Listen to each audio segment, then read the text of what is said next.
దత్తసాయి జయంతి సందర్భంగా స్వామివారికి జరిపే పూజా కార్యక్రమాల్లో భాగంగా శనివారం పట్టణంలోని పురుషోత్తమపట్నంలో సాయిబాబా దేవస్థానం సమీపంలో ఉన్న ఓగిరివాగులో భక్తులు స్వామివారికి తెప్పోత్సవ కార్యక్రమం ఘనంగా నిర్వహించారు.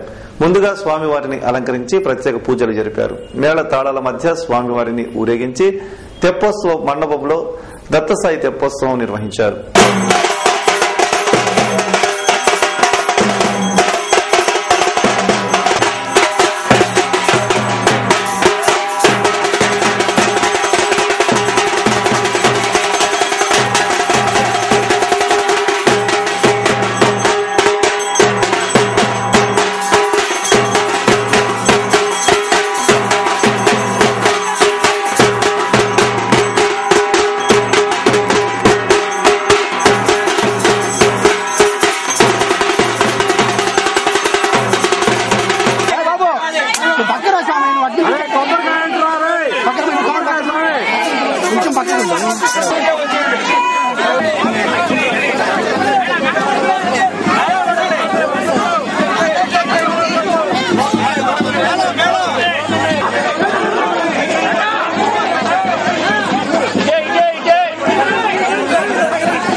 నూతనముగా ఈ గురుదత్త సాయి స్తూపం ప్రారంభోత్సవం జరగడం జరిగింది.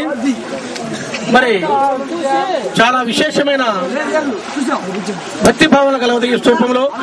చాలా మందికి తెలియదు ఈ గురుదత్త స్వామి అంటే చాలా పవర్ఫుల్, మనకి దగ్గరగా ఉండదు అని చెప్పని ఏదో అనుకుంటాము. భారతదేశంలో అనేక రాష్ట్రాల్లో గురుదత్తులు, ఈ షోడ గురుదత్తులు అనే 16 అవతారాలు, వారికి ఒక్కొరికి ఒక్క గుడి ఉంది. కానీ మన భారతదేశ చరిత్రలోనే ఎంతో మంది మన గురుస్వామి నారాయణ స్వామిని చూసి చాలా మంది పిత్రపోవటం కూడా జరిగింది.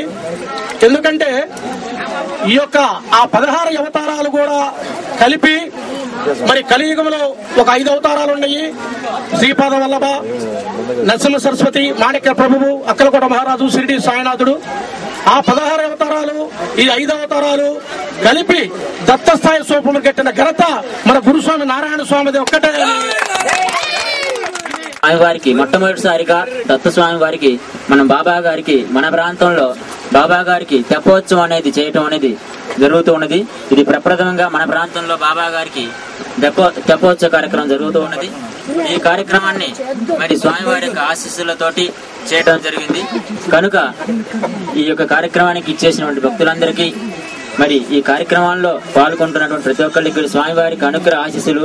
ఈ కార్యక్రమం తిలకిస్తూ ఉన్నటువంటి